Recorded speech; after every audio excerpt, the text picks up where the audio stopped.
हरे Krishna guys, कैसे हैं आप सभी लोग। अब हम पार्ट 3 में आ गए हैं साइंस के चैप्टर 8 में।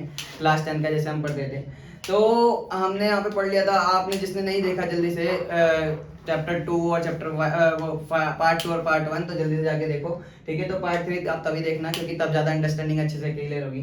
तो आज हम बात करने जा रहे हैं सेक्सुअल रिप्रोडक्शन इन ह्यूमंस में सेक्सुअल रिप्रोडक्शन क्या क्या होता है, क्या प्रोसेस होती है, रिप्रोडक्टिव पार्ट्स। आज हम ये पढ़ेंगे सब।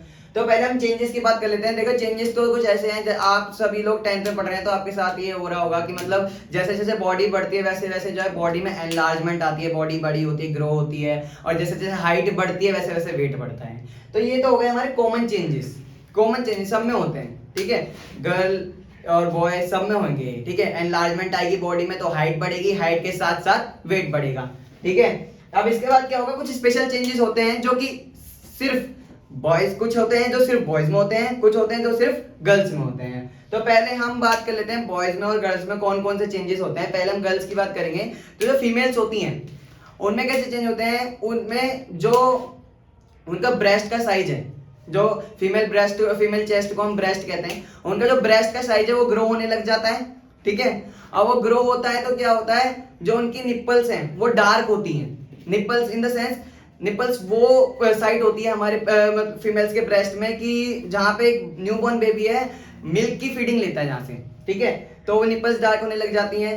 और बॉयज में अगर हम बात करें तो जो उनका रिप्रोडक्टिव पार्ट है वो जो है एनलार्ज और इरेक्ट होने लग जाता है। एनलार्ज का मतलब साइज में ग्रो होएगा, ठीक है। इरेक्ट का मतलब वो सीधा हुआ करेगा, मतलब स्ट्रेट हुआ करेगा, ठीक है, ताकि वो सेक्सुअल इंटरकोर्स के मतलब कैपेसिटी उसके इतने अंदर आ जाएगी वो सेक्सुअल इंटरकोर्स कर सके रिप्रोडक्शन के लिए, ठीक है। ये तो हो गए कुछ स्पेशल चेंजेस। लेकिन कॉमन चेंजेस में भी कुछ ऐसे चेंज होते हैं जो सब में होते हैं एज के साथ साथ। जैसे जैसे जैसे आप बड़े होते हो 13 to 17 की एज में लगभग ये होते हैं। जैसे जैसे आप बड़े होते हो वैसे वैसे क्या होता है कि थिक हेयर्स आते हैं हमारी आर्मपिट में, ठीक है।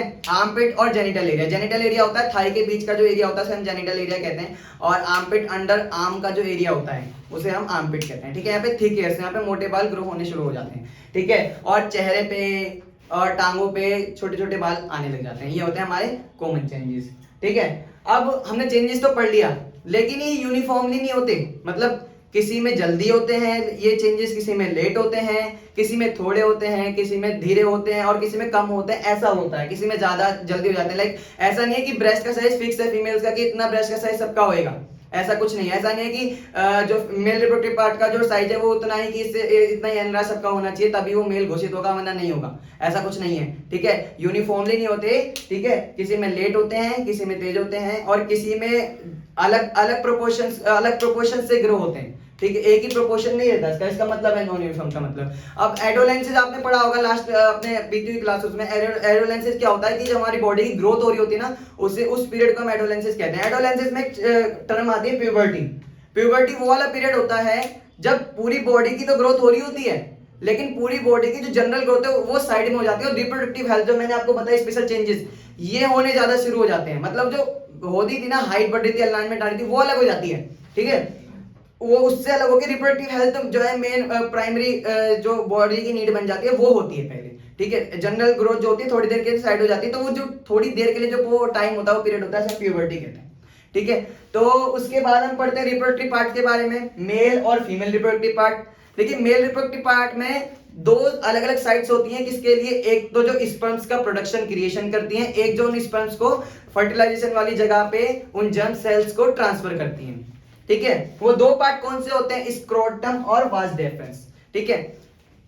वास डेफरेंस में मेनली पेनिस की बात करेंगे। पेनिस जो आउटर कवरिंग होती है हमारे मेल रिप्रोडक्टिव पार्ट की, ठीक है। तो स्क्रोटम क्या होता है, वो भी आउटर कवरिंग ही होती है। Scrotum is the outer covering जिसके अंदर टेस्टिस प्लेस्ड रहता है। आप फिगर देखिए, जिसके अंदर टेस्टिस प्लेस्ड रहता है, जो बाहर की जो होती है वो स्क्रोटम होती है, ठीक है। अब वहां पे टेस्टिस रहता है, टेस्टिस का काम क्या होता है, टेस्टोन हार्मोन सिक्रेट करता है। ऐसे हार्मोन्स होते हैं टेस्टोन जो होती है उनको सिक्रेट करता है। टेस्टोन हार्मोन्स के दो काम होते हैं, एक तो क्रिएशन ऑफ स्पर्म्स में सहायता करते हैं, ठीक है, और दूसरा क्या है, रिप्रोडक्टिव हेल्थ जो उस टाइम हो रही होती है उसमें भी वो पूरी पूरी हेल्प करते हैं, है ना। तो स्क्रोटम से क्या है, जब वो हो जाता है स्पर्म क्रिएशन हो जाता है तो स्क्रोटम से एक वो पतली ट्यूब निकल रही है, उसे कहते हैं वास डेफरेंस। फिगर में आप देख सकते हैं वो वास डेफरेंस से क्या होता है, वास डेफरेंस जब वो आगे जाती है, ऊपर को जा रही है, आप देखो ऊपर को जब वो जा रही है तो एक ऊपर से एक ट्यूब आ रही है, उसे कहते हैं यूरेटर। यूरेटर आपने पढ़ा होगा बीती क्लासेस में कि एक्सक्रीटरी सिस्टम में कि यूरिनरी ब्लैडर होता है जिसके अंदर यूरिन इकट्ठा होता है, उसको जो ट्रांसफर करने का काम यूरेटर करता है। तो यूरेटर के साथ वो यूनाइट हो जाती है, बन जाती है उसके साथ, ठीक है। फिर वो नीचे आती आती जो वो होती है और फिर वो नीचे आती आती यूरेथ्रा में कन्वर्ट हो जाती है। यूरेथ्रा में कन्वर्ट होकर तो फिर वो सेम पैसेज बन जाता है, ठीक है। सेम पैसेज बन जाता है किसके लिए? यूरिन और स्पंज के आवागमन के लिए, ठीक है। तो ये इसलिए मैंने कॉमन पैसेज ये लिखा है, ठीक है। अब पेनिस की बात करें, पेनिस क्या होती है? यूरेथ्रा जो जारी होती है ना, जो यूरिन और स्पंज के लिए कॉमन पैसेज होता है, उसकी जो आउटर कवरिंग होती है उसे हम पेनिस कहते हैं, ठीक है। अब आप ऊपर देखिए फिगर में कि छोटी छोटी ग्लैंड्स है, जब वो यूनाइट हो रही है वास डेफरेंस, उसके यूरिनरी ब्लैडर की जो ट्यूब आ रही है यूरेटर के साथ जो यूनाइट हो रही है, छोटी छोटी ग्लैंड्स हैं, उनको हम कहते हैं, दो ग्लैंड्स है, सेमी वेसिकल और प्रोस्टेट, ठीक है। इनका काम क्या होता है? जो स्पर्म आता है, जो स्पर्म ट्रांसफर होता है वास डेफरेंस के थ्रू हो रहा होता है, तो अपना फ्लूइड देती है उसे, मतलब एक कुछ ऐसा स्लोपी सब्सटेंस देती है, कुछ ऐसा चिकना सा सब्सटेंस देती है जिसकी मदद से वो ग्रो आगे मतलब ट्रांसपोर्ट हो पाए, या फिर आगे जो भी वो मतलब इजी मूवमेंट कर पाए। ये है, वो ड्राई नहीं रहेगा, वो इजी मूवमेंट कर पाएगा उस ब्लड की वजह से। ये बहुत जो है खास है इसकी वजह से। और स्पंज की बात करें, स्पंज हमने पहले भी पार्ट में बता रहे हैं, पार्ट से देखें अगर आप वो वाले, तो लॉन्ग टेल होती है जिससे उसको इजी मूव करने के लिए कैपेबल बनाती है। और अगर एक और बात बताएं तो जो वो एरिया होता है जहां पे स्पंज का क्रिएशन होता है, वो abdominal cavity biggest cavity in the body वो होती है जहां पे हमारा डाइजेस्टिव सिस्टम रहता है ना। कैविटी मतलब कोई खाली जगह, होलो स्पेस, तो जहां पे हमारा डाइजेस्टिव सिस्टम रहता है ना, वो अगर हटा दे तो वो खाली जगह है, तो एब्डोमिनल कैविटी उसे कहते हैं, ठीक है। तो एब्डोमिनल कैविटी के नीचे ही रहती है, क्योंकि एब्डोमिनल कैविटी निरंतर काम करती रहती है, तुम निरंतर कुछ ना कुछ खाते रहते हो, ठीक है। तो निरंतर पाचन मतलब डाइजेशन वो कंटिन्यूअसली वो करती रहती है ना। तो वहां पे क्या होता है? टेम्परेचर ज्यादा होता है, उस टाइम टेम्परेचर ज्यादा होता है, मतलब उसको जो प्रोडक्शन है ना टेस्ट स्पंज की, उनको थोड़ा कम टेम्परेचर चाहिए होता है, थोड़ा ठंडा टेम्परेचर चाहिए होता है, ठीक है। इस वजह से वो एब्डोमिनल कैविटी के नीचे होती है साइड, जहां पे स्पर्म का क्रिएशन होता है।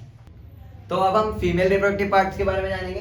तो फीमेल रिप्रोडक्टिव पार्ट में जैसे टेस्टिस होते हैं मेल रिप्रोडक्टिव पार्ट में स्पर्म के क्रिएशन के लिए, सेम यहाँ का जो फीमेल जर्म सेल है वहां पे ओवेरीज होते हैं दोनों एंड में, ठीक है। फिगर में आप देख सकते हो ओवेरीज होते हैं जो कि जर्म सेल यानी एग का क्रिएशन करते हैं।